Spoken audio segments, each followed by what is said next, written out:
میرے پاس ایک شخص آیا, اس بھیکاری تھا, غریب آدمی بنا ہوا تھا کہ میرے گھر میں نے گھر جا کے دیکھا, گھر میں واقعی کچھ بھی نہیں تھا, ہائے ہوئے ایسا بیچارہ رونا دھونا.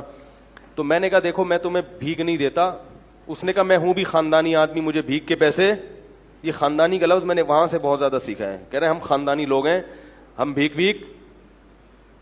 تو کہہ رہے میں نے کہا ٹھیک ہے پھر آپ مزدوری کرو. کہہ رہے میں ریڑھی لگاؤں گا. میں نے کہا چلو. میں خود اس کے ساتھ جوڑیا بازار گیا, وہاں سے 2 ریڑیاں خریدیں اپنے خرچے پہ, اس کو دیں. میں نے کہا کیا آم کا سیزن چل رہا تھا, میں نے کہا ٹھیک ہے یہ پیسے لو, جاؤ آم لے کر آؤ. اور میں نے تھوڑا سا پروفٹ اپنا اس میں رکھ لیا کہ جتنی ارننگ ہوگی اس میں اتنے فیصد مجھے دے دینا, ٹھیک ہے نا. تو آپ نے وہ ارننگ لے کے وقف کر دیا. اپنا بزنس بھی کر سکتے ہو ایسے. تو میں تو آپ کو وقف بزنس تو آپ بہتر جانتے ہیں نا, میں تو آپ کو کہہ رہا ہوں فی سبیل اللہ اس طرح بھی رقم وقف کی جا سکتی ہے. تو بھائی 20% مجھے دے دینا. پھر ہم نے اس کی جو بھی شرائط آدمی کر لے کہ میں نے کیا کرنا ہے اس کا. تو جوڑیا بازار سے ہم نے اس کو 2 ریڑیاں دلائیں. اس کو ہم نے پھر آم اور کیلے اس کا اس نے بزنس شروع کیا. اس کو میں نے پہلے 20,000 روپے دیے, پھر 35,000 روپے. اس نے بزنس کیا, کمانا شروع کیا, 20% مجھے دیتا, 80% خود رکھتا, اور ٹھیک ٹھاک پروفٹ ہونا شروع. پھر جی آیا کہ وہ میں اصل میں گودام لینا چاہ رہا ہوں تاکہ میں مال کیا اٹھاؤں, کاروبار تو بڑھتا ہے نا. پھر ہم نے کہا جی اچھی بات ہے. گودام بھی گھر کے قریب ہی کہیں دیکھ لیا.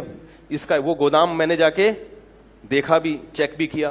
میں نے کہا اچھا ایک غریب آدمی کو کیا ہو رہا ہے, یہ کیا کسی کو پیسے پکڑا دو تو ختم ہو جاتے ہیں, اس طرح کاروبار رن کر کے دو اس کو, اپنا بھی فائدہ اس کا بھی فائدہ.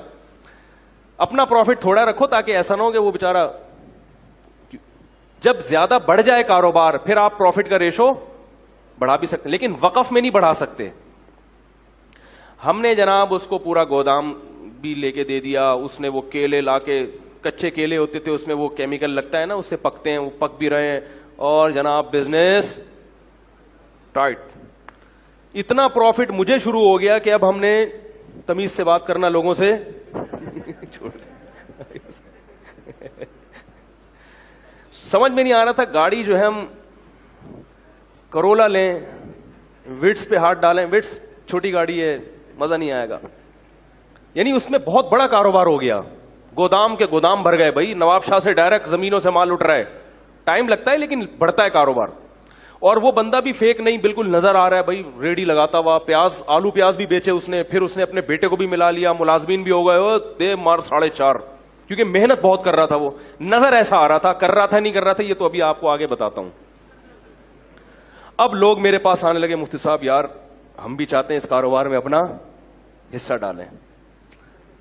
میں نے کہا ٹھیک ہے بھائی, اگر وہ بندہ کما کے دے دیتا ہے تو بھائی قاری صاحب آپ بھی آ جاؤ, بھائی فلاں صاحب. شکر ہے ایک قاری صاحب ہی آئے, وہ بھی مالدار آدمی تھے. اس کے علاوہ پھر میں نے کسی سے, میں نے کہا نہیں بھائی اس کو ایک دیکھتے ہیں, ابھی چلنے تو دو, ابھی تو 1 سال بھی پورے طور پر نہیں ہو سکا. تو جی ہم اس کے گھر بھی جاتے تھے اور وہ ہمارے گھر آتے تھے. بڑا اچھا ماشاءاللہ ہمارا بزنس شروع ہو گیا, اس کو ٹھیک ٹھاک پروفٹ ہونا شروع. لیکن میں نے دیکھا کپڑے وہی اس کے چماروں والے. ہم تو سوچ رہے ہیں کہ چاند پہ پہنچے یا مریخ کا سفر کریں. ابھی امریکہ یورپ تو چھوٹی بات ہو گئی تھی ہمارے لیے نا, ٹھیک ہے, تو خلائی سیارے میں بیٹھتے ہیں, کہیں کائنات کی سیر کر کے آتے ہیں. تو بالآخر ایکسپورٹ کی بات شروع ہو گئی. بھئی اب کب تک غریبوں کی طرح ملک میں جو ہے وہ ٹرک خرید کے بیچتے رہیں ہیں بھائی, کنٹینروں پہ بات آنی چاہیے. اب کیا خیال ہے؟ تو جتنے کما رہا تھا نا اس سے ڈبل انویسٹ ہو رہے تھے. بات آ رہی ہے سمجھ میں؟ جیسے آج اتنا پروفٹ دے دیا, 1 مہینے میں اتنا دے دیا, تو اب بھائی کاروبار تو ہر آدمی کہتا ہے بڑھاؤ, تو اور اس کو دے دیے ہم نے پیسے, اور کاروبار نظر آ رہا ہے. آلو پیاز ٹماٹر بھی بکتے ہوئے نظر آ رہے ہیں. گودام سے منڈی بھی جا کے میں نے دیکھا, وہاں بھی باقاعدہ اس کی ایک شاپ ہے جہاں سے وہ سارا بزنس ہو رہا ہے. ایک دن وہ میرے پاس آیا, کہنے لگا کہ مولوی صاحب میں تو جا رہا ہوں سفر پہ 10-15 دن کے لیے, تو مال اتارنا ہے منڈی سے, اتنے پیسے مجھے چاہیے, اور یہ پیسے کل ہی میں آپ کو ریٹرن کر دوں گا, اور مجھے جناب پہنچنا ہے. تو میں نے دے دیے اس کو. میں نے کہا یار یہ میرے حج کے پیسے ہیں, کیوں حج کی درخواست میں دینے والا تھا, یہ لے کے کہیں ایسا نہ کہہ رہا یار مسلمان کسی کے حج کے پیسے کھائے گا. ہم نے ایسے ایسے حرام خور دنیا میں دیکھے ہیں کہ آپ کو ہم کیا بتائیں. اس کا بیٹا وہ بیمار بنا ہوا تھا, اس نے کہا یار حج, ہم نے کیا کلمہ نہیں پڑھتے, بیانات میں بھی بیٹھتا تھا وہ آ کے اور کہتا تھا ہم سید ہیں, اور کہتا تھا مفتی صاحب پیسہ پکڑانے سے پہلے یہ دیکھو کہ بندہ خاندانی ہے یا نہیں ہے. سمجھ رہے ہیں, یہ بڑی گنتیاں سیکھی ہوئی ہوتی ہیں, تبھی کسی کی چکنی چپڑی باتوں میں مت آؤ. تو ہم نے وہ اس کو دے دی, ہم نے کہا چلو کل منڈی میں مل ہی جائیں گے. اس بندے نے رات کو محلے والوں کو جتنی جیبیں نچوڑ سکتا تھا سب کی جیبیں نچوڑی. دکان سے جو جنرل اسٹور تھا اس سے 2-3 مہینے کا راشن اٹھایا. اس نے کہا پڑوسی یہ کل دے دے گا پیسے.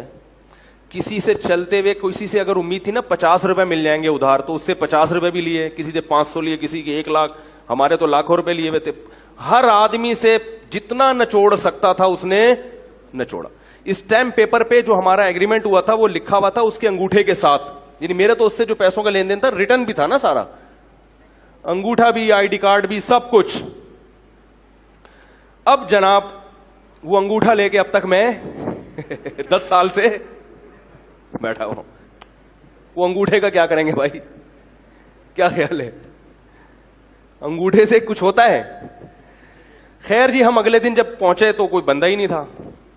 پتا چلا کہ راتوں رات گودام بھی اس نے اس کا بھی سودا کیا ہے, گودام والے کا 3-4 مہینے کا کرایہ بھی ہضم کیا, اور جتنا مال گودام میں پڑا تھا پہلے سے اس نے کوئی اس کا سودا کیا ہوا تھا کہ بھئی اس کا پروگرام تھا اس دن بھاگنے کا. وہ راتوں رات اس نے سارا مال سستے داموں بیچا. وہ پیسے الگ, ہمارے پیسے الگ, جو ہمارا پروفٹ تھا وہ الگ, حج کے پیسے الگ. اور محلے والوں میں کسی سے 500 لے سکا, 50 لے سکا, 10 روپے مل سکے. جنرل اسٹور والے سے پیسے لے کے 12 سال ہو گئے میرے بھائی, 10 سال ہو گئے, صرف انگوٹھا ہے اس کا میرے پاس. 10 سال کے بعد میں نے سوچا کہ اس انگوٹھوں کو دیکھ کے کیا آدمی حسرت کرے, اس انگوٹھے کو بھی, کیونکہ کچھ بھی نہیں ہو سکتا, کچھ بھی نہیں ہو سکتا. کراچی اتنا بڑا ہے کہ وہ غائب. پھر پتا چلا کہ محترم کا بزنس ہی یہی ہے, یہ غریبوں والے کپڑے پہنتے ہیں, گھر میں کوئی بھی چیز نہیں رکھتے. کچھ ادھار غریب بچے لیے ہوئے ہیں اس نے رینٹ پہ, ٹھیک ہے نا, غریبوں سے 2-4 بچے ادھار لے کے رکھ دو بھائی, کوئی آئے گا تو منہ دکھانے کے کہ یہ میرے بچے ہیں. اس طرح کا پتہ نہیں, ہو سکتا ہے اپنے ہی بچے ہوں, واللہ عالم. تو ان کا کئی سالوں سے یہی کاروبار.